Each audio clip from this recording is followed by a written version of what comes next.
What's up, guys? It's your boy Miles Brown 222 here, and I'm coming at you with a pretty cool podcast style video today where me and Jordan Wallace talk about the financial side of racing and what that entails when you sign your first racing contract. Okay, we're gonna get into some of the extra costs, the differences between the US and the European market when it comes to racing, and how to deal with some of those hurdles, how to be able to look at these funds and not be scared of these gigantic numbers that you see on the pen and paper of a racing contract. So we're gonna work through it together. Give us a listen, and don't be afraid to comment, like, and subscribe, and give us feedback on what you guys think of the video. Thank you guys so much. So speaking of sports cars, and speaking of like that racing market, finding your way, I want to know I want to get into like the financials, right? And maybe not necessarily like the extreme details, but I would like to get into what what to look out for, what to look for. What do you see in a team that makes you want to sign the pen and paper? Like, what are some of the things that you would look at some other teams and be like, this might not be the team for me, and like other teams that you're like, okay, I got my eye on this one. Like, what separates them from others at such a high level like that? That's a great question. I think it can be a lot of factors. Every team is different. I think at the high levels that I've been at in the past couple years, Mm-hmm. there's not a big difference between the teams, except in terms of your chemistry with a team, and a lot of times their approach. I think every team is trying to be organized and hardworking. I think that's a given in the industry. Yeah. Um, I think the bigger thing is like, you know, how well do they know the car? Okay. Um, how how how many people are full time employees that really Mm, want to win? interesting. How many how many test days can a team offer you, or like how many test days are they requiring? Like Mm, those can be, good signs of a team's intentions yeah. for yourself, for the season, and for what, any driver is trying to accomplish. Um, I think, um, obviously their track record, in terms of results and trying to win and things like that, um, podiums, things like that, can be a great indicator of who you want to be with in terms of team wise. Mm-hmm. But um, I also think looking at a team's relationship with the manufacturer is a big thing. Okay. You know, if they're really tight with a manufacturer, it can mean a lot more. Let's say not just R&D, but advocacy during like BOP situations, or like advocacy if you're fighting for a championship and you need uh, other teams that run the same manufacturer car are going to help you out on track. Yeah. You know, like those sort of things can be really helpful if you are on a team that has a strong tie-in with the manufacturer. Gotcha. So I think a Interesting. lot of those factors can play in. Not to mention what the team's offering you. Like not every offer is the same. I'm still in a situation where I have to bring a good amount of funding to whatever team or situation I'm coming into, Mm-hmm. because that's kind of the progression, it seems, in racing right Yeah. now, in sports cars, but also in Formula cars and in NASCAR and everything like that now. Mm-hmm. It's kind of pay to play until you have earned a place, or in someone's mind or in someone's eye that you are uh, worthy of not paying to play. Yeah. And it's very rare that the teams are paying. Is what I'll say. It's very often sponsors and manufacturers and entities like that that are providing the bulk of financing for the drivers. I believe obviously Gotcha. we have family money, things like that too. Um, but yeah, like it's one of those situations where yeah, you're looking at teams' relationship with the manufacturer and their ability to give you the best, like say, deal possible, value for dollar, right? Yeah. Miles per dollar is how you look at it. You can look at it as hours in the car per dollar. You can look at it as, um, you know, number of podiums or championships or whatever per Mm-hmm. dollar. Like however you want to look at it, can be a bit of a determining factor with the teams. Mm-hmm. I Okay. would say most of them operate, at very similar, you know, budget rates for a season. So it just depends on what you bring to the table. Like, say you're a driver, like a young, quick driver, but like part of what you bring to the table is you bring an older rich guy who is getting into racing and can fund the situation. For the most part, the team may offer you a severely discounted seat because he's covering the rest of the budget. Do you have any real life examples of something like that, or like maybe not naming names, but like have you seen like Yeah. something like that? I've never seen Oh like yeah. how would something like that work? Oh, so I mean, I am a real. Well, no, I'm not a real life example of that, but I know real life examples of it where, whether it's a guy who's coaching and instructing, Mm-hmm. at a certain place, and one of the guys he's coaching and instructing is say bought an LMP3 car or something like that, right? Mm-hmm. And that guy's going to pay for a team to run this LMP3 car for him. And that being said, he needs drivers. So how do you Gotcha. save? How does he save money on bringing a coach on board? Well, give the coach an opportunity. That's one way, right? Yeah. Um, I've seen it work where, um, like a team really wants a certain driver, but they're not a factory team, and he's not a factory driver, or something like that, right? Yeah. So they'll hire him as a team coach, and then use him during all their endurance events and everything, and have the other people who are in the car, you know, provide the funding for the car for the weekend. Gotcha. You That's know, very interesting. Like a lot of people, I feel like wouldn't know that. Like you know what I mean? Especially like you got yeah. like passionate sim racers and stuff like that. People that like love the sport, but like don't actually get to go to any of the events and like don't get to see the stuff in real time. So like that stuff is like interesting for sure to hear I from. You know? have a really great story for any passionate sim racer. One of my teammates this past year was a world class sim racer, and part of what I understand to be how he gained his opportunity was, first off, he won an esports championship that provided a free test in Ooh, a GT4 car or in a GT car, right? Like, yeah. and then through that test, he impressed some people to the point where they said, "Great, we'll provide you with enough funding to do one race weekend, right?"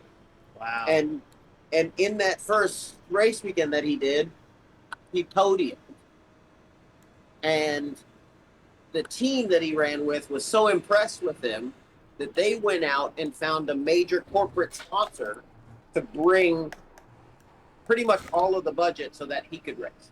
Wow. You know, and That's he pretty went from amazing.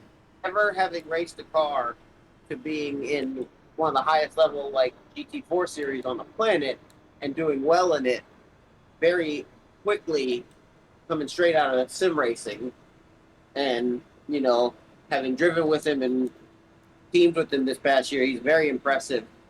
In a lot of ways that just aren't conventional when we think of racing. You Mm-hmm. know, Yeah. uh, but he just works for his opportunities as well, though, too. And I think that's kind of the case too. Like, I think part of what I'm getting at though too is I think in Europe especially though, there's a lot more sports car teams that have a strong interest in winning because it has a good um, correlation to their bottom line. Yeah. Customer racing team, people will hire them more often as a customer racing team if they're a winning customer racing team. Whereas in the United States, I think it helps to be a winning customer racing team, but it normally just means the price is double. Nice. You know, Gotcha. like so it's less of a enticement. You know, Mm-hmm. Yeah. And you spent a lot of time racing in the U.S., of course, right? Like so. uh, for the most part, yeah, I actually after this year I'll have raced more in cars in Europe than I'll have in America. I've spent 7 8 years instructing in America, Uh-huh. and I've done a year of a solid year of American racing. Mm-hmm. But um, I think outside of that,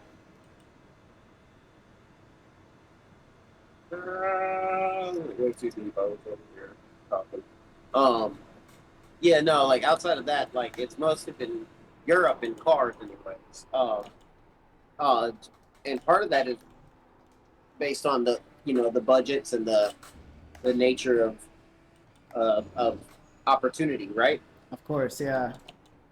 Like you trying to chase the right opportunities, and like I said, I think there's a bit more incentive for young talent to try and make their way over in Europe, Mm-hmm. just based on the way the teams operate in that sense. Mm-hmm. I feel like sometimes in America, some teams in America can be the type of teams that definitely are if you got the money, they're running a car, right? Gotcha.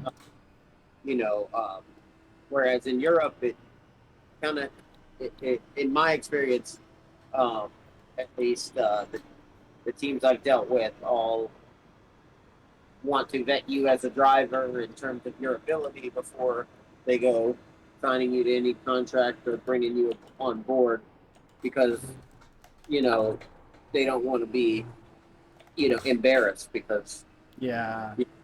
you know more th- this past year taught me more than anything. Like before, I used to, with racing most of the time. Like you do it.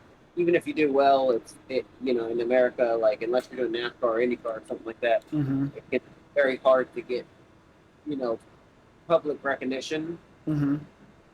and things like that. So you don't think that people are watching, or at least you kind of turn that part of your brain off a bit. Um, I've very much come to the realization that in Europe, people are watching, Gotcha. and that being said, yeah, like the teams very much care about your ability and what you bring to the table. Wow. Very interesting. Very interesting. Very interesting for sure. But yeah, like I think the teams like that you're trying to look for are teams that fit, and like that Mm-hmm. means they're running the car that you want to be in. They seem to have a personality that fits your personality. Those sort of things are what I'm finding are the bigger factors. And when you're spending so much money, Mm-hmm. you know, for something like that, like you really want to be focused on what you can do from from a mile per dollar or whatever standpoint, right? Yeah, Like for sure. maximizing your time. Yes. So See, yeah. it's weird because like I always felt like if I was in that position, like my what I'd be worried about is like the car or something like that, or like you Oh, know. definitely car is a big factor, but like there you in most series, even if it's a multi-car series, Mm-hmm. there'll be teams running the same car, right? Like so, like Yeah. that being said, you want to make sure that you're with the right team, even in that perspective of like how you guys communicate and engineers and all that Mm-hmm. kind of stuff, like, Yeah. So are big, big factors, I think. yeah. What I thought was really interesting that you picked up on too was how you said like how many of their guys are full time or part time. I like that's a really like smart detail that I feel like a lot of people would look over. You know what I mean? Oh, yeah. Like I remember working for a racing team and like we had plenty of guys, like coming back and forth and stuff like that. And Yeah. like, there would be times where the organization wouldn't be there. You know what I mean? So that's very interesting. Team, because these guys aren't like their commitment isn't there, Mm-hmm. and so you're in a situation where how can you expect them, to put the amount of effort in that, say, it would take a driver that's going to try and win a championship in one of these high level series, put it Absolutely. right Yeah. from your team, like, I think, I've been blessed to have some really good teams that, have a lot of guys on them that are very, very committed and very, um, very, like, talented. And um, I think it's in that can be a lot bigger factor than you want to let it be. Mm, interesting. Yeah, especially like coming like I totally I've seen that in person. Like I've seen that in real time how that can affect a team and like even ruin a race. Like you know what I mean? Like so that's pretty. Have you ever had like a team like have you ever had like an issue where the team just completely blew it for you that day? Like is it like that of like you know what I mean? Um, I don't want to throw any particular team under the bus, Yeah, of obviously. course, of course. Um, I had a couple situations where, like, say, qualify P2, right, or Mm-hmm. something like that, 12, and then get disqualified because when I came into the pits, you know, the team asked if I wanted any. Oh, Oh, sorry. no, no damage on, no damage Okay, on. You're okay, good. cool, cool. What's it called? But what I was gonna say is, like, I came into the pits and team asked me if I wanted any changes, and I said I want a rear wing change. Obviously, first mistake, I hadn't read the full rule book or anything like that. I didn't know Yeah, you could make any changes during quali, um, or else it just flat. It didn't just discount your time, just flat out disqualified you. Like, wow. I didn't know that, Mm-hmm.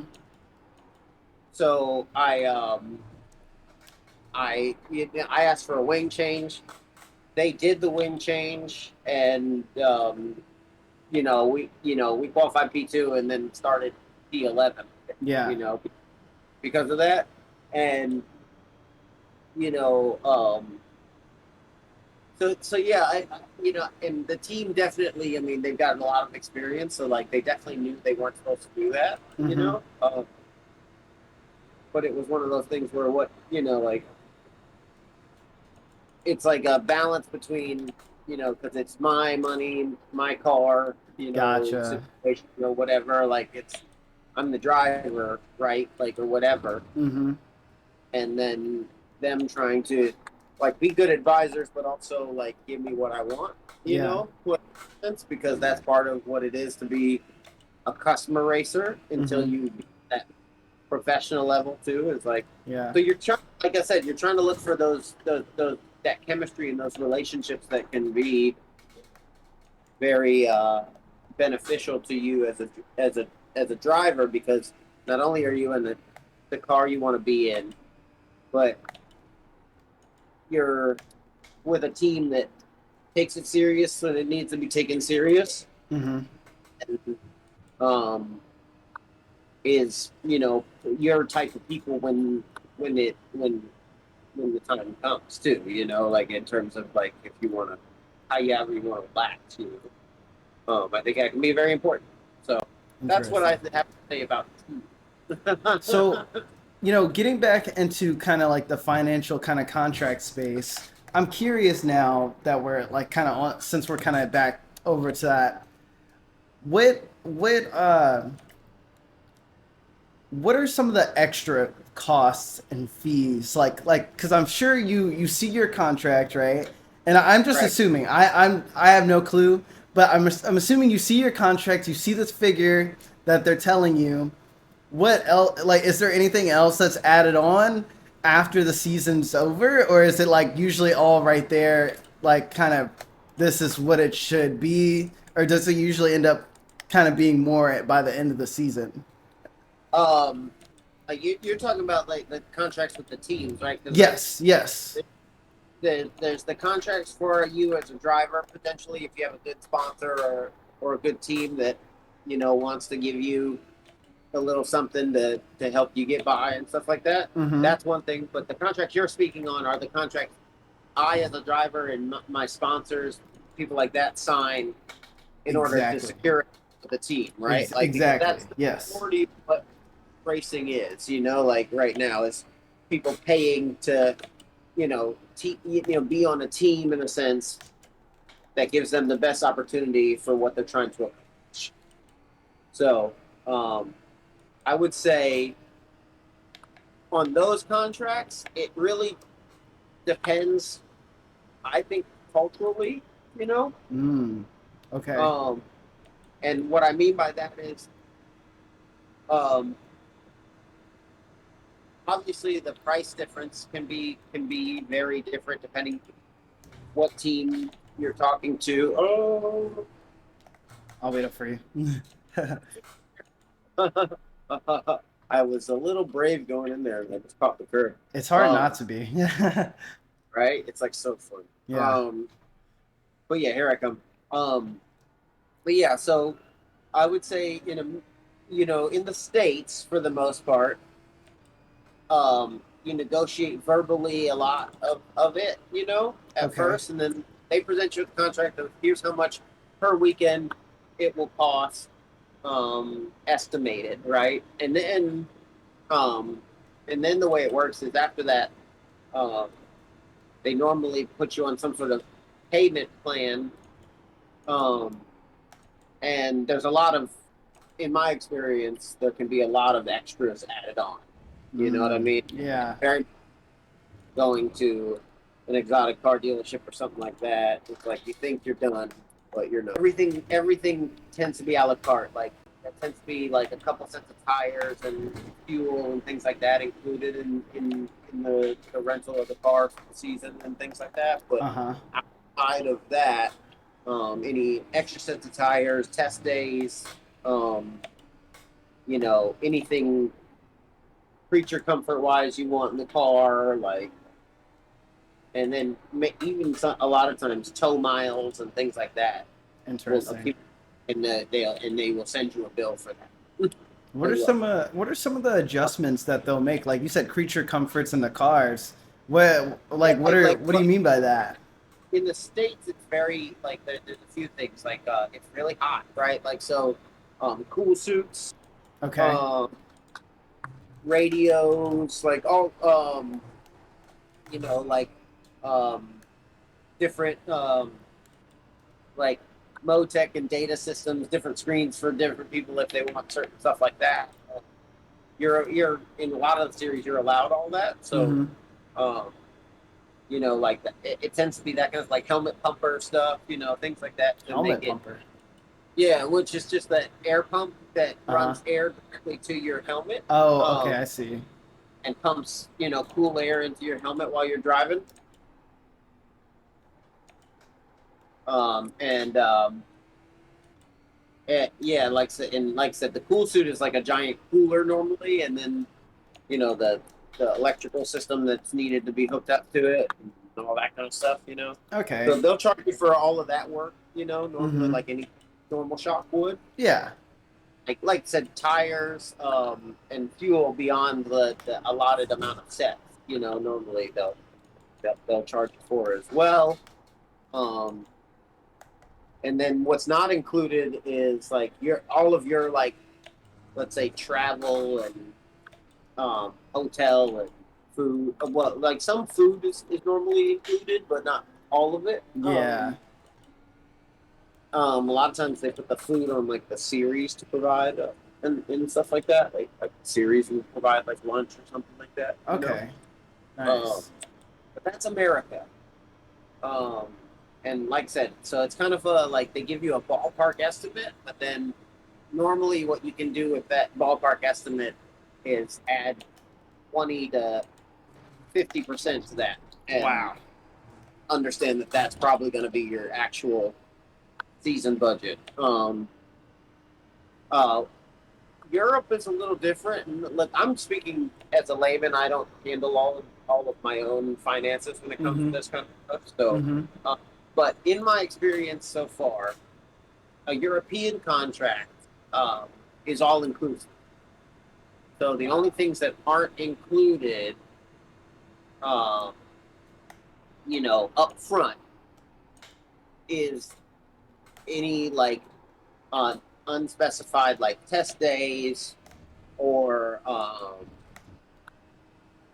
and your like travel and hotel. But everything else is included in an upfront price, and that price that's the price. That it doesn't change. There's Nice. no adding to it throughout the season unless you crash your car or something like that, right? Gotcha. I know for like in America, that's part of, at least in my experience with some of the teams, part of their racket is the fact that they you know the rental is somewhat reasonable of the car, but every time they go to do a service of the car, they rack up, $10,000+ in things that need to be fixed or replaced on the car. Mm-hmm. Um, Everything you do uh, in a European season is included in that running cost. They're not charging you extra for new parts if they're getting wear and tear and all that. Like whereas Gotcha.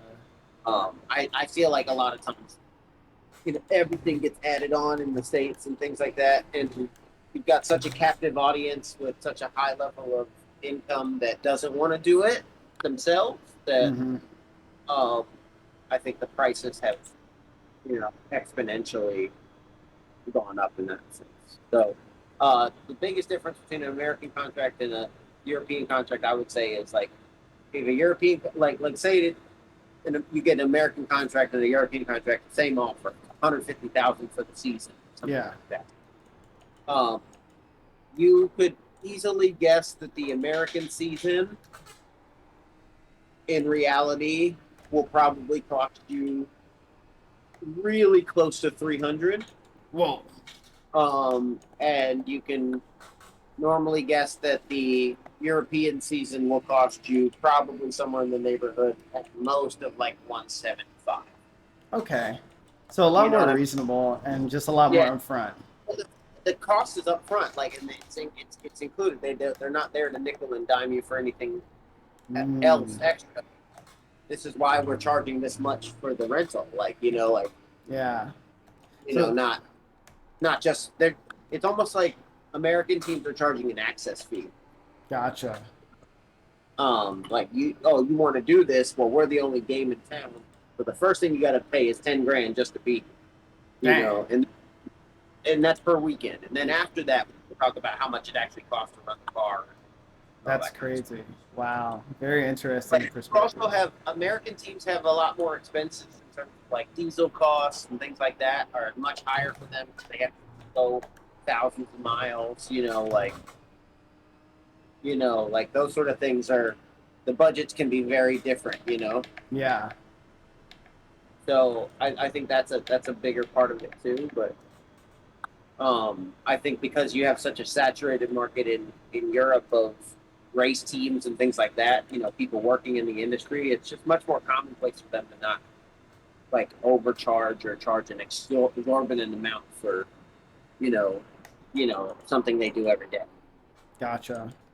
So how often like are you doing test days and stuff? Like do you think it's like something I mean obviously people say seat time is everything, which it is, of course, but like do you are you adding on as much as you can or are you Oh, finding yourself with enough time just going to the I weekends? no, honestly, test days are the best thing that you could ever do. I mean, it is practice in a race car, right? Like so, like that part is hugely beneficial and super invaluable in that sense. It's very hard to get a lot of test days for not a lot of money. Mm-hmm. Yeah. In my experience. My first year, I didn't get any real test days. Um, I think we got one half day like during the season, midway through the season. But like, I mean, we even got into the car showed up at VIR, and we had no testing or anything. We went straight into free practice with it. Wow. We had all sensor issues and all type of stuff. So um, that was year one. Last year, I was able to get a few uh, preseason test days Mm-hmm. done on my own because COVID and the situation in Europe with Ukraine and stuff like that made it a bit harder logistically to get some good solid test days in, Mm-hmm. with the team over there. So I was able to arrange for some testing actually in the States Yeah. in a nice bar, Um, so that I think helped a bit, and then this year I'm going to be, I think if you want to win a championship, everyone I've ever talked to that's won like a world championship or anything like that, like someone like Andy Frio or something like that, Yeah. has always told me that it's almost like if you aren't doing at least like 15 to 20 test days a year in that car, like with your team, then you don't, yeah, like Wow. and like he said, the best teams he's been on, they've tested, 60 to 100 days a year, Oh wow. That's you know, everything. That's like yeah. wow. He's basically said that they put 70% of their budget was you know like like Insane. because of how much it matters Mm-hmm. to really know the car and be able to manipulate it on the edge and also be a feedback machine for your engineers.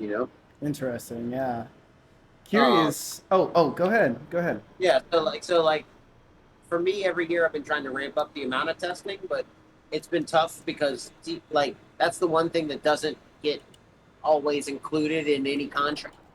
So that's something I sought out, even at times negotiated for this coming season. Okay. You know what I mean? Just based on the fact that you know uh, I don't know how many more opportunities I'm gonna get. So obviously, as much time in the car as possible is one thing, but then also trying to give myself the best opportunity to win in whatever series I'm in. And what I've kind of found is part of my issue last season in DTM Trophy was the fact that every track was new, the car was new.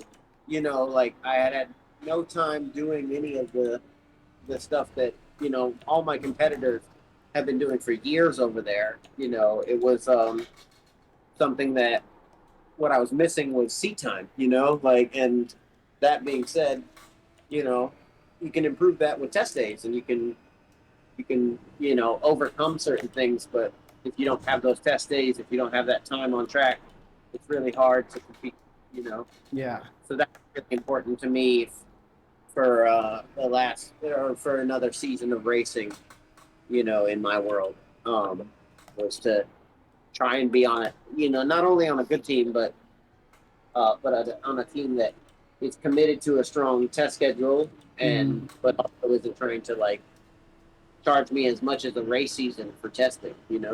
Gotcha. Because that's the other thing is like, you want to do 15, 20 test days, like that could, a lot of teams will look at that and be like, yeah, that sounds great. It's going to be, 150, 200K, Huh. you know, Yeah. just in testing. Yeah.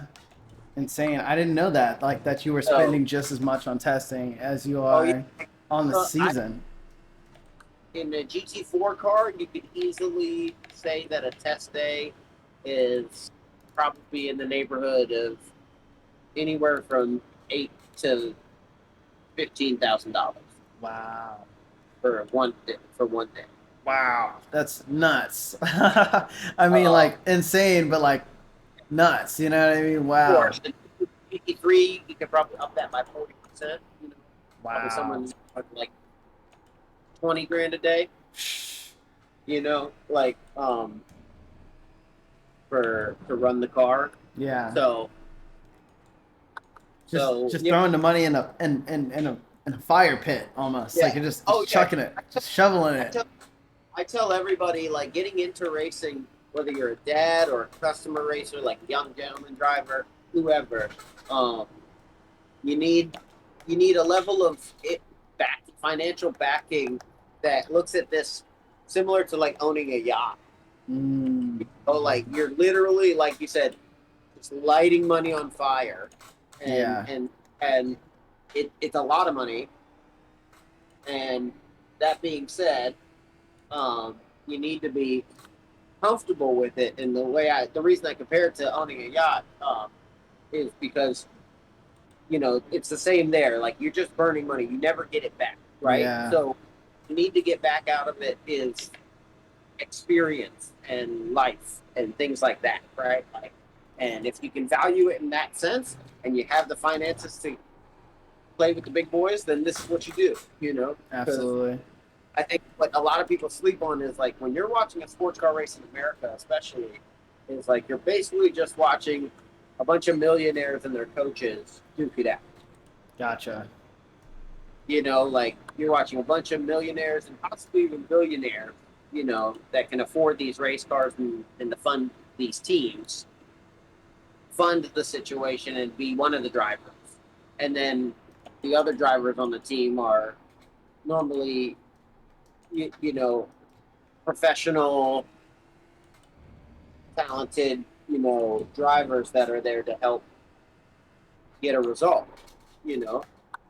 Um, yeah, so that's really the nature of the beast, and it's fairly similar in Europe, but it's a little more sponsor driven in Europe, I would say, than in America. Even though America's more marketing and and sponsor driven from a um, like TV standpoint and stuff like that. Gotcha.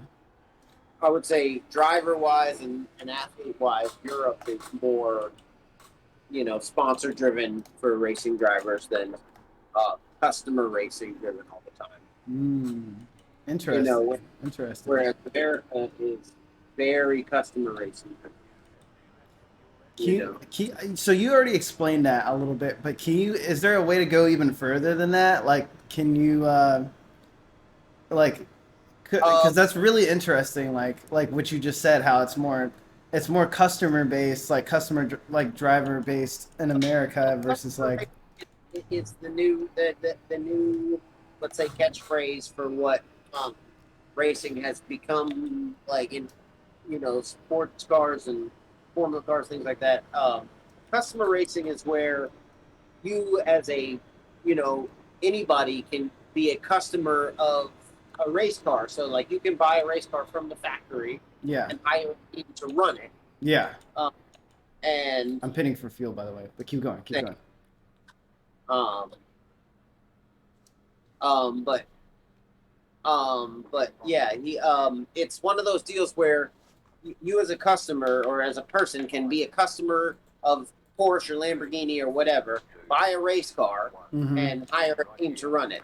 Most teams you see nowadays are customer racing teams, in the sense that they do not have factory backing, and they rely on customers who are renting the cars, or have bought these cars to fund the entire process and situation. Okay. Um, so that's what customer racing is. There's normally customer teams, and then there's factory teams, and factory teams are exactly how it sounds. They're backed by the factory.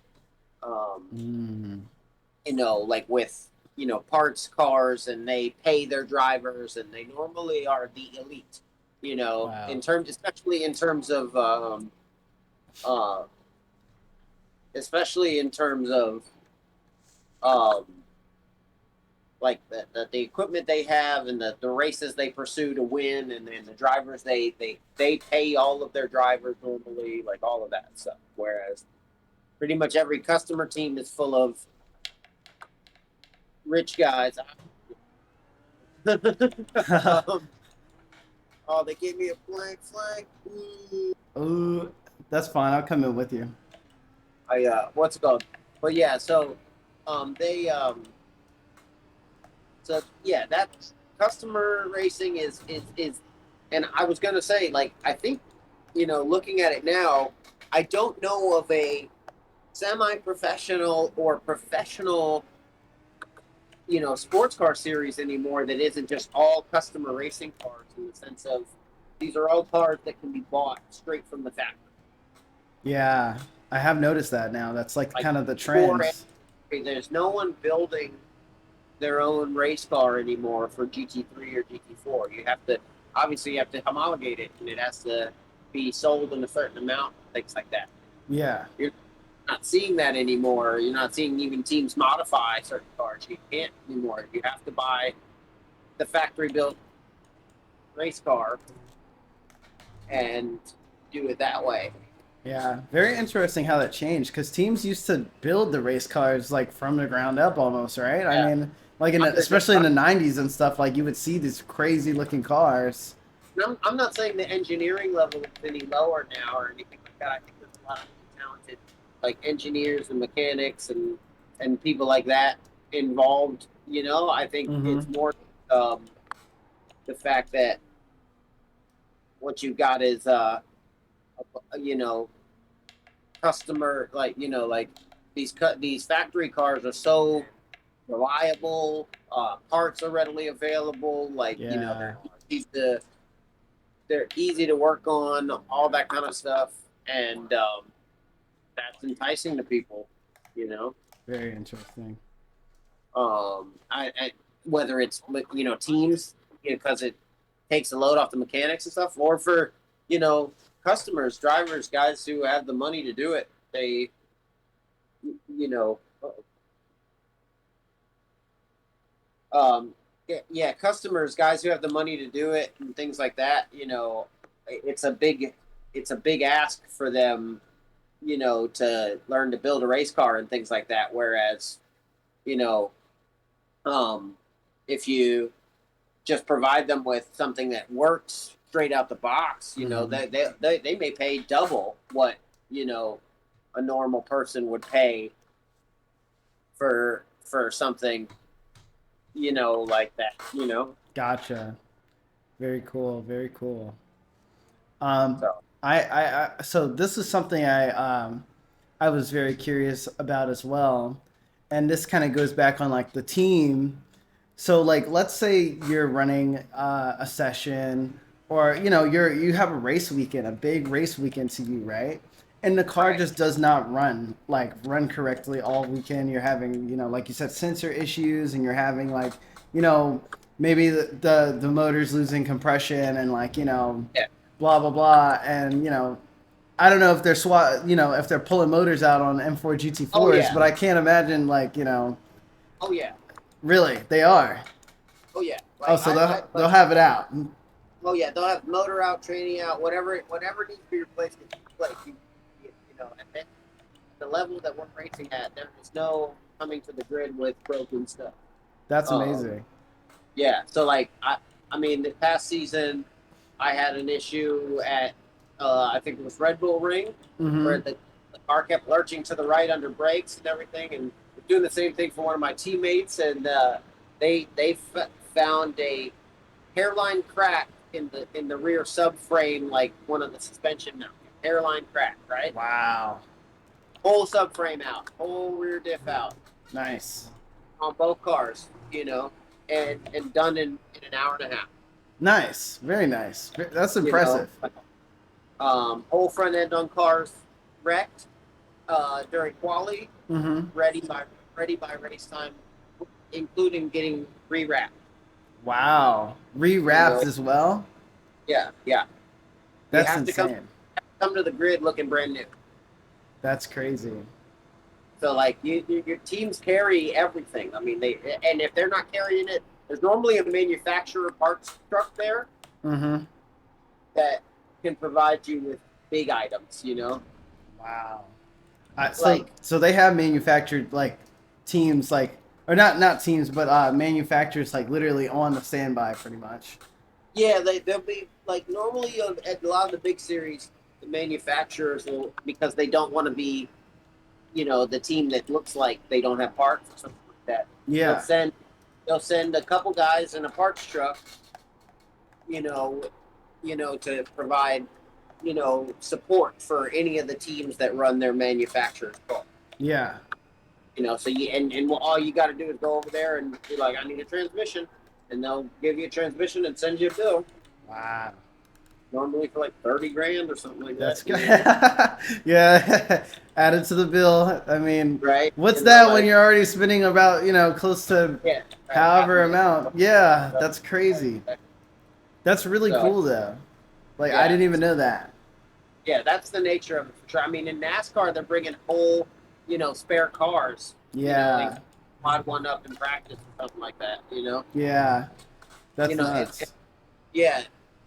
What's it called? The mechanics are very used to it. They're very used to, we got to replace this or that. Like when they see it crash, they're just looking at which parts need to come off, and Mm-hmm.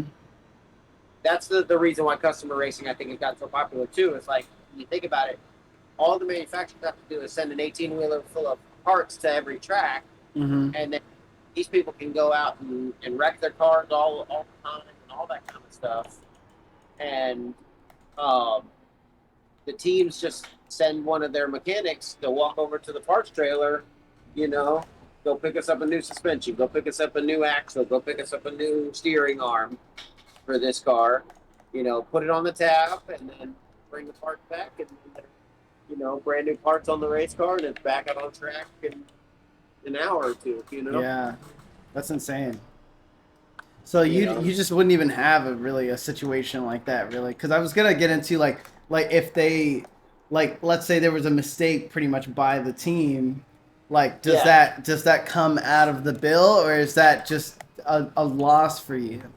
Like Uh, like engine failures, things like that. You don't get normally, like, depending if it's a wear and tear thing, you don't get billed for. uh-huh. If it's something you did, like you were over revving the piss out of the engine or something like Yeah. that, and everything, they will charge you for it then. Mm-hmm. Crash damage is on you, no matter whether it was your fault or not. Wow. Uh, yeah, I mean, yeah, like you can, yeah, like most of it's on you, like, Wow. but I would say that's the other difference between like a European team and an American team in that sense, because I would argue that the European teams see a lot more of the stuff that's like racing wear and tear and stuff like that, Mm-hmm. whereas the American teams are like, you're paying for every single thing we put on this car. Gotcha. Yeah, Like, makes sense. Makes sense. I you know, that's I don't know. That's a pretty crazy perspective for sure, yeah, and definitely makes European racing look a lot more enticing. I can see why you went I the mean, route. yeah, like for me, it was to benefit myself and my sponsor, right? Like for Yeah. me, benefit of sharpening and being in an environment of straight up dogs, like just Mm-hmm. who are like the highest level racing drivers on the planet, right? Yeah. Um, and then for my sponsors, it works because I mean, it literally cuts the budget in, if not more at times to participate and for me to race, and so it makes it a lot more feasible for me to race for longer, you know, for more years if I pursue it in this route. Gotcha. And that's been part of the goal, is just to put some longevity on this and then parlay it into some of the other things I want to do within the sport. Mm-hmm. Yeah. Is there anything So, you'd like to speak on, and like maybe some of the future things you'd like to do? Um, so the biggest thing I'm working on right now is representation. mm-hmm. Representation, obviously, meaning the brown, black, and minority communities that exist, that are motorsports fans, Mm-hmm. motorsports enthusiasts, and motorsports participants already. And, you know, I'm one of them. My dad is African American, and, growing up, there was a big stigma with racing being a rich white guy sport. So we don't mess around with that. We don't do that. So Yeah. for me, uh, yeah, like that's one of my big new things is representation, and not necessarily in like an activist or militant way or anything like that. I'm more trying to do for motorsports what it, what, I know the black community in general can do for such a cool sport, which is make it more fun, more competitive, and more accessible to more people, meaning we'll see greater champions and things like that in the future and greater racing. And, you know, I think we bring not only an entertainment factor, but a desire and a different outlook on how things can work and be. Mm-hmm. And uh, that's part of what I'm trying to do. So representation and, bringing access and knowledge and motorsports culture to black culture and vice versa. Bring Yeah. culture to, like that's part of my one of my big goals. Yeah. Huge. Um, I plan to try to do that through a company that and brand that I've kind of manifested with a few other great young African American motorsports minds like yourself, and I think Mm-hmm. we're on some great things. So I can't wait to launch that Yeah. and get that going. And outside of that, I want to create a space and facility and um, you know, almost curriculum that provides more access for more people and actually can, from what I gather, bring something that hasn't been done in the States, but I've seen a decent amount of in Europe, which is, um, building a high level motorsports training, facility and community and environment. Here in the States is another big goal of mine. I want to basically do, what Americans do for every sport, which is, level it up to a massive level in certain senses, Yeah.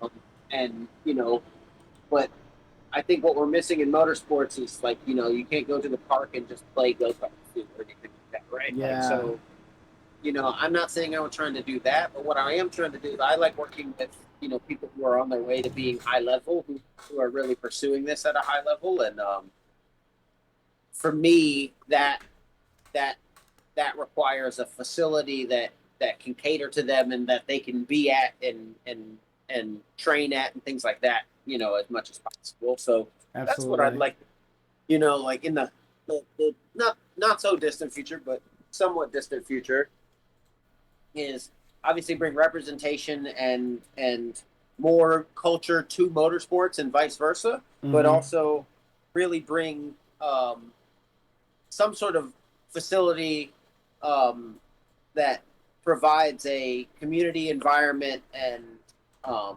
resources to people who maybe didn't have the access and want to do have the access at a very high level. Like Yeah.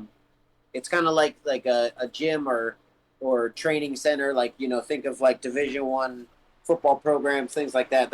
I want to build something in the future that is something like that for motorsports. Yeah. Someplace, like Porsche has their performance driving centers. BMW, like a lot of those companies have those, but a lot of that is to showcase their products. Mm-hmm. My goal is to have a place where it is, solely focused on not only driver training, but like the environment that drivers need to live in a sense, and also the community around it. It's almost like I think part of what's missing in racing is what like basketball or football or things like that have, where it's like I said, like pickup games, like being able to Mm. just kind of have that natural ability and that natural feeling to the competition. Yeah. um, I think a lot of it's very sterilized and engineered because of how expensive it is and all that kind of stuff. So I want to take Mm-hmm. a different look at how motorsports can be, and especially creating the next set of elite motorsports athletes. And I think that um, that's a niche I want to dig into over time. So Yeah.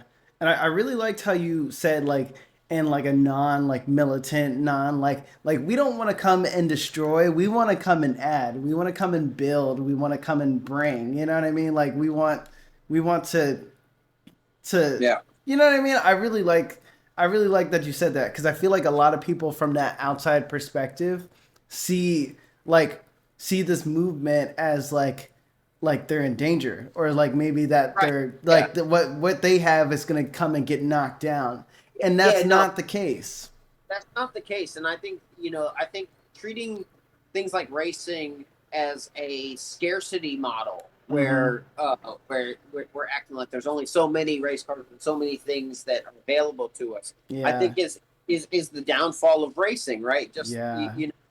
I think what I'm trying to portray or give to people and create a culture around is collaboration and the fact that adding more people to racing and getting more people to understand it at its base level, especially, is only going to benefit us in the sense of sponsorship and things like that. If the majority of people on the planet look at racing like they look at like soccer or the NFL, it's Mm-hmm. very easy to market that, right? Yeah. Like it's very easy to get people on board to understand what that means and why they want to support it.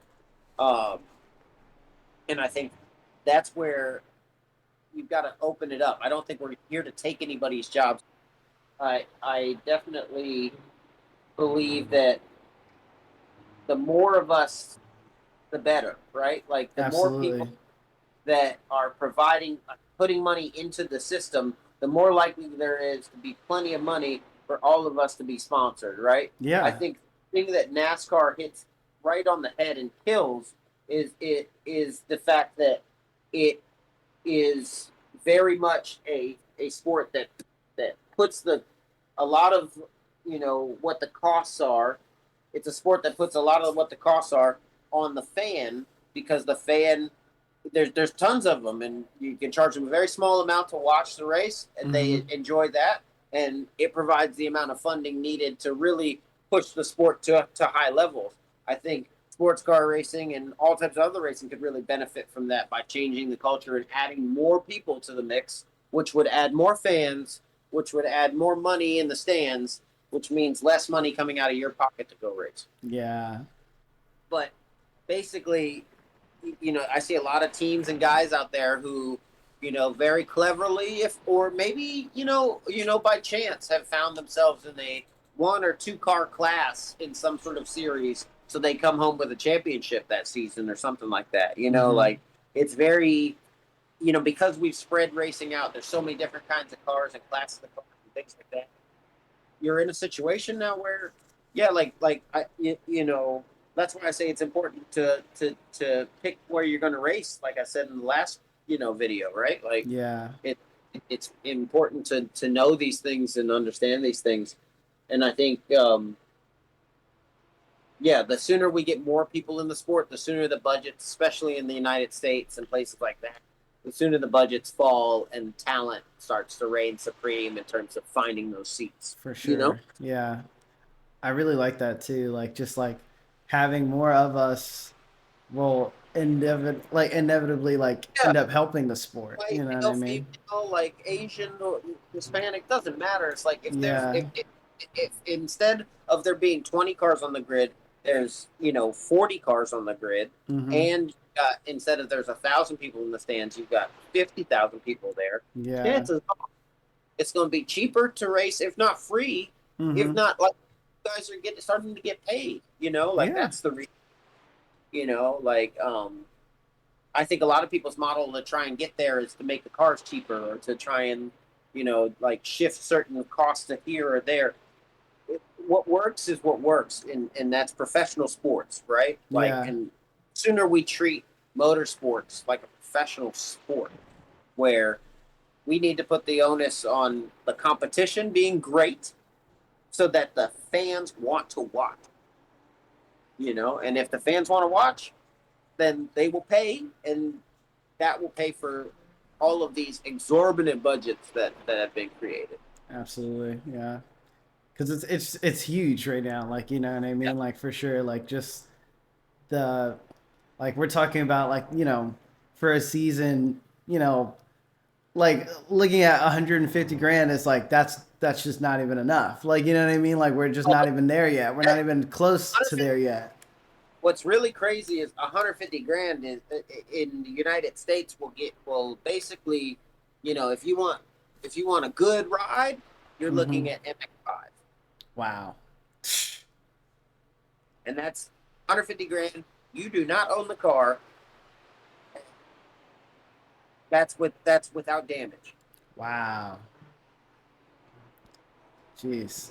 So huge numbers here for sure. Do you have anything to say for the guys that like are hearing these numbers and thinking to themselves like, "Dang, like I could like never do this." Like what would you say to someone like that like to lift the spirits a little bit? Like what would you say? First thing I would say is I was that guy, and I was that guy until easily probably until February of 2021. Yeah. I was a guy who had been in the industry for 10 years at that point as an instructor, coach, mechanic, all that kind of stuff. And I knew how much it cost. I knew how it all worked. And I knew for a fact that there was just no one out there who's sponsoring people like that. You know Mm-hmm. what I mean? No one out there who's giving people opportunities like that, at least from what I could see. Yeah. Like seen it. I hadn't been around it in that sense.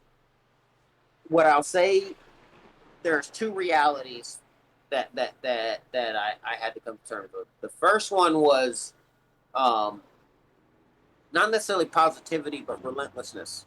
Mm. A relentless nature to pursue and stay within the path that you want to be in. Right, like that was my first, uh, let's say, caveat to getting an opportunity. Right. Yeah. Um, that's what put me in the right positions, the right place, the right time to meet the right people. Was that work ethic and that drive to always be in it, be around it, and to be extremely good at a job that a lot of my counterparts who are race car drivers as well see as a medial job, see as something that is kind of beneath them in the sense Mm. of, it's something they do for money, but not necessarily because they want to. Wow. You know, um, so to be driven, even like whether it's as a mechanic or as a coach or as whatever I was doing that day, Mm-hmm. that was one of my one thing I will say to anybody who doesn't want to stop believing in Santa Claus in a sense, right? Like, because that's kind of how far fetched this whole mindset or thought process can be. Like you're talking about being someone who, like myself, has very little, so a lot of times, only a few $100s in my bank account or something like that. Yeah. Um, believing that there's someone or something or some way out there that's going to provide literally the amount of money that would buy a house per year for me to go racing, Mm-hmm. right? Yeah. Like, it's just that's that if that's not the definition of insanity, right? Like it's like For sure. like Especially when you put it in that perspective, like houses. We're moving yes, houses right now. Like, you know what I yeah, mean? we're literally talking like 150, 200 grand is the base level for great racing sports cars, period. Yeah. And that's per year. So like you're talking about buying a 3 4 bedroom house in North Carolina, or like like A fully three, loaded house too, like a really nice house. that like literally be set for life. Like what most people are paying a 30-year mortgage on. You're talking about dropping in a year, and possibly wrecking the car and things like that, right? Yeah. Like, so I thought it was the farthest fetched thing on the planet, bro. And um, the other saving grace for me was my support system, and my support system is very limited in the sense of it's small. I keep it that way, but the main person I'm talking about is my wife. She was my Yeah. girlfriend and fiance at the time, and she just never let me. Probably ignorantly because she doesn't know anything about racing. She's Yeah. starting to now, but like at the time she didn't know anything about racing, and Mm-hmm. so from her perspective, she was like, this is your passion, this is what you're supposed to be doing. You're good at it, Mm-hmm. like somebody's going to believe in you. Something's going to happen. That was her positivity all the time. You know, Yeah. um, so I think that was a huge help too. It just kept me going. The other thing I will say to anybody who sees it like that is, you are correct, but the reality is the only way that it changes is if you do something like what I've been doing, with working at it and staying in it and hoping and trying whenever you get a chance to. Um, uh, that's the only way it's going to change. That's the only way people who do have the funding but don't know are going to get involved, because that's my situation. My situation is literally one that my sponsors are people who don't know anything about racing, had never been involved in racing. This wasn't their thing, you know. Mm-hmm. And I showed them who I was as a person, and that's what they believed in. So I would never, I would basically just put it to everybody out there who thinks that, hundreds of thousands of dollars, millions of dollars is a daunting task. Like I've seen guys do it in the stock market and go from 0 to a million real quick. Yeah. And I truly believe that if you are being your truest self and you're working hard and doing the right things, like the right things will fall into place. Things will happen. You never know, you know. Yeah.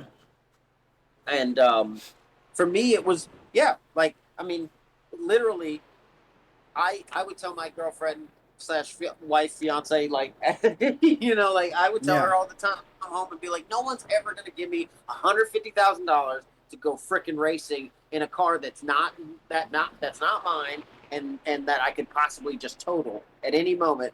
Like they don't Mm-hmm. know me from Adam, and I'm not some young kid who, they're rich buddies, with or whatever. Like, I'm not Mm-hmm. anything like that. Why would Yeah. any ever believe in me the way they did, right? The way they do, right? And what happened was, I was working my ass off, at a rally school. That's the first thing they saw. The second thing they saw was I was so determined to go racing that I pulled a shitty car out of a field and took it to the racetrack, built it all up, thought we were going to be good, and blew the engine up, and it still didn't stop, Yeah. And then when they asked me what I was going to do about it, I said I was going to save up my money and try and go do it again. And when they heard that, they said, let's have a conversation. Let's talk about real racing and that sort of stuff. I said, you don't ever want to talk about that, guys. That's crazy. That's like we've been talking about, hundreds of thousands of dollars. Yeah. And they said, well, what you don't seem to know about us, Jordan, is that ain't that bad to us. And we're actually and we actually and we actually believe in you and who you are and what you're trying to do. Mm-hmm. And to be truly honest, we'd like to do this with you. So let's make it a reality. And I can't even fathom, what the budget has gotten to already, dude. Like, I mean, it's out of control. I mean, we're talking mansion status now of how much money Wow. I've has been put into my racing, right? Yeah. Like, and to be honest, like you guys see on the video that I'm in a basement of my in-laws on a simulator because that's what I can afford to do right now in that Yeah. sense. So it's Yeah. not a glamorous life, even though we are talking big dollars to do this, Mm-hmm. So, um, but what I would say is understand that the lifestyle is never. It's probably never going to be what an NBA or an NFL star's life is. It's Yeah. probably very rarely, if ever, going to be even close to what Lewis Hamilton has. Yeah. But Yeah. for me, I'm the happiest guy in the world getting to race, basically professionally all over the world. With great support and great people behind me. I don't have to worry about a thing in that sense of bills. In that sense, Mm-hmm. for racing, which is a revelation. And Yeah. I think there's more people out there that want to support these people and do these things than you'd think. But what they don't want to support is someone who is just fast. What they don't want to support is someone who all they care about is racing and all they're doing is trying to be a race car driver. What they care about, in my experience, is people who are good people who are out there working their butt off, trying to make something happen. You know. Yeah. I think that's the important part, and that's what my sponsors saw in me, and what my future sponsors and people like that continue to see in me. As I push forward and turn what was just a 1 year chance into a multi-year career. Wow. You Amazing. know, Yeah. and I think that's kind of the reality. Is like if you're looking at it at the numbers, Mm-hmm. like you got one of two choices: either become a real estate agent, stockbroker, something like that that's going to pay you those numbers so you can go just take care of it, Yeah. or you got to start believing in yourself to a level that doesn't make any sense. I love it. I love that. You know, Like just unwavering like unwavering determination. belief. Look at it like this: like one thing I'll tell any young black man right now to go do to make sure that you're doing the right things and pursuing your goals. And this is going to sound crazy, but especially in the sports sphere, you need to go follow Deion Sanders on social media. Deion That Sanders. that dude is a legendary NFL player who is now making a career out of A, representation, but B, showing people how he, when he was in, this was in the 80s, he took a position that was the lowest paid position in the NFL and made it one of the highest paid positions by the time he got to the league and was in the league. Like he literally made a persona and created an entire, you know, industry and business around who he was as prime time and things like that. What I'm saying is you've got to find ways to change the narrative. He knew that he wasn't going to get paid very much as a quarterback coming out of college unless he changed the way everyone looked at how this stuff works. Mm. And that's something I've tried to do in everything I've done. When I first became an instructor, I had done it because I'd done it coming from being a mechanic, which had never been done in the space that I was in, right? And Yeah. everybody told me, you'll never be an instructor. Those guys, it was like those guys were knights and we were peasants. And they were like, "You'll never be a knight, bro. You'll never be a knight. Like that's Mm-hmm.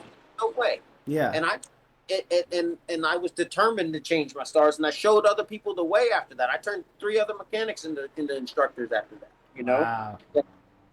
and it's the same thing with this. I was instructing for 7 8 years. I was of the belief that instructors didn't get opportunities and coaches didn't get opportunities like that. Where you got sponsored and where you weren't, like where you still didn't have to worry about everything and all that. Like, but I changed that narrative too, right? Like Yeah. I with my work ethic and with my determination and with a little bit of luck and let's say happenstance, things that come together environmentally and from the years that you put in and the knowledge that you have. um, I think that's one of the biggest things I can tell anybody is if you feel like it's far off, it may be, but the Mm-hmm. harder you work, the closer it becomes. Absolutely. And Absolutely. and one thing I put my mind to was just being the best instructor, coach, and anything like that I could be for a long time, and working wherever I could on that. And that happened to net me the right connections to say, well, what do you want to do besides coaching? You know, like, and that's really where it comes in, right? Like, Yeah. or what's what are your ultimate goals? What is the thing that you wanted to do that no one believed in, like, or something like that. Because that's where we're all coming from. I think um, money is a very daunting thing, especially in the African American community, because we not only, you know, don't have a lot of the financial support, from the systems in place, but we Mm-hmm. also, as a community, don't always financially support each other as well as I see our white counterparts doing so, especially in places Absolutely. Yeah. or entertainment or anything like that. I think we have we're a competitive bunch, and we have a tendency to do a little more tearing each other down than Pulling building each each other, other. Yeah. supporting each other, or seeing the. I think the other thing that you see is a lot of successful black, um, let's say, business people, um, and people like that who have come into wealth in the black community tend to have very let's say conservative views on how they operate. You Mm-hmm. know, even rappers and people like that. I mean, they're flashy, but if you try to get them to invest in a company or a situation, they're normally very A, diligent, and B, conservative in their approach. You Yeah. know, and I think that's where we are struggling as a community of Black racers. Is you know having Black support is very tough to come by. You know, having like my sponsors aren't African American. You Yeah. know, like, Yeah.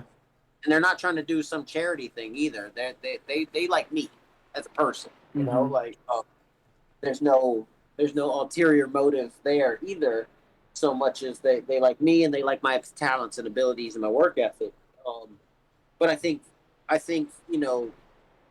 it has even surprised them, that we're at this level and there's such a limited, if not absolutely, so far, absolutely zero support, from any Black businesses, any Black, anything for me, Mm-hmm. like, I've won at Indianapolis and it doesn't seem to register uh, within the community. So, um, I think if we can help improve that by broadening the community, getting more people into the sport, getting more Mm-hmm. people access, and making it feel more comfortable, that's part of what I'm trying to do so that young men like yourself who look at these numbers as daunting, you know, can feel a little more solace in the fact that there's going to be more companies and people out there who want to put up those numbers for you, to see you achieve, as we go forward, because they see the value in the sport, they see the value in being involved and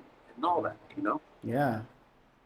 Very powerful right there. I mean, like, it's crazy because like I'm always like getting nervous about like what we're gonna talk about and like what we're gonna do. And every time we get together, it just seems like it just goes to a whole different level. And I love it. Literally, I love it. Like every time we get on here and like do this, it's been insane. So super insane perspective on that for sure. And Yeah. I want to say to and I'm gonna say this personally to like my audience that like I've seen it like firsthand. Like as long as you just continue to push, like you guys can do this. Like you know what I mean. Like I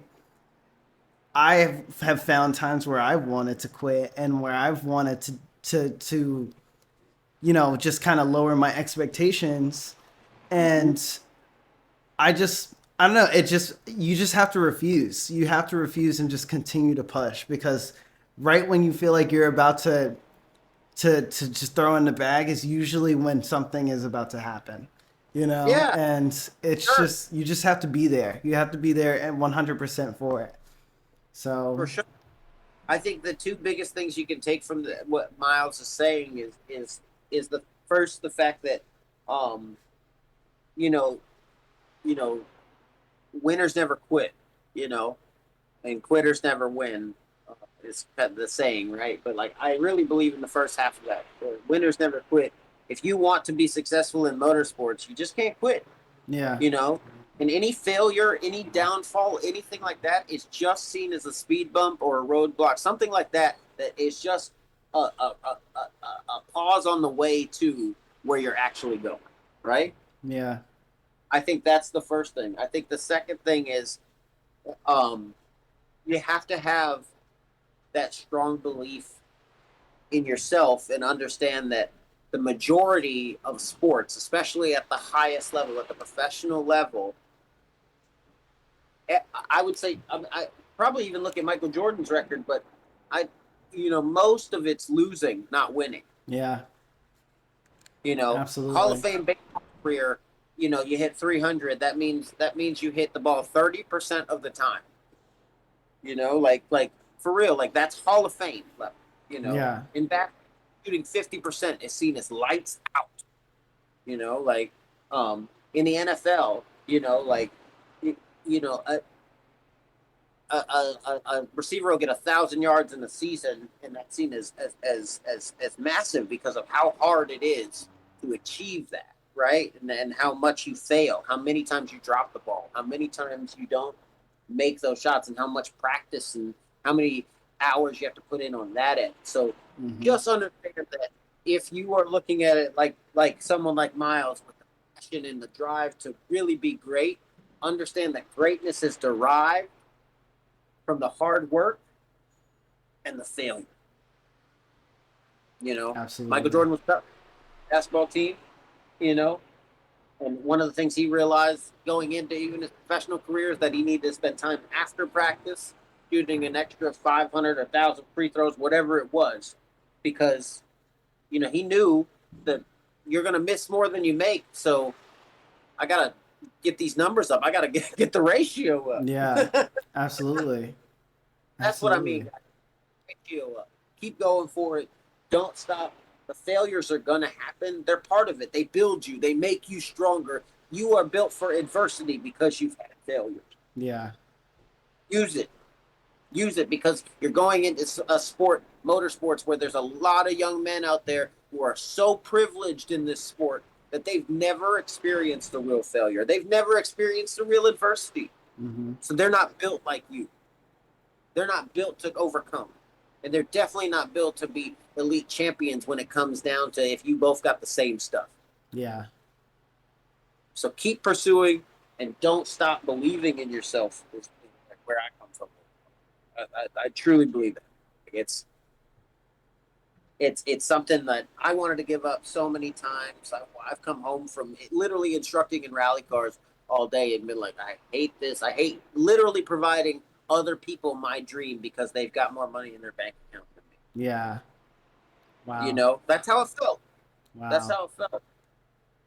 So the reality is that it doesn't stop even when you get to the dream jobs like instructor or coach or anything like that too, right? Like it doesn't Hmm. stop feeling, man, you know like I should be doing this for real, for real. And if that's how you feel, then just keep pursuing, just keep working, and know that anytime that you hit a speed bump or a failure or someone tells you no or you don't get that contract or you don't get that sponsorship, it's just a speed bump. It's not the end. Nice. Very nice way. I think we've covered just about everything we need to for this video. I I think this agree. would be a good way to wrap the video because it's been really, really good. I want to say thank you, Jordan, for everything that you've provided so far. You've been My an pleasure. awesome mentor and just an amazing person in general. You know what I Let's mean? talk. And Let's do it. thank you, YouTube, for everything you provided for me. I mean, when I get these 50 views or 60 views or whatever, and I get that one comment that says thank you or a nice Mhm. video, like it just means the world to me. So thank you guys for everything. Um, Hey, like and and subscribe to my man's channel. All like and right. Make subscribe, of sure course. make sure Um, you're reposting this. Tell your friends. And if you're someone who is into motorsports, this guy's going to keep providing you with some of the insider information and knowledge that I don't think a lot of people are going to have because the majority of my counterparts just aren't going to be as honest as me.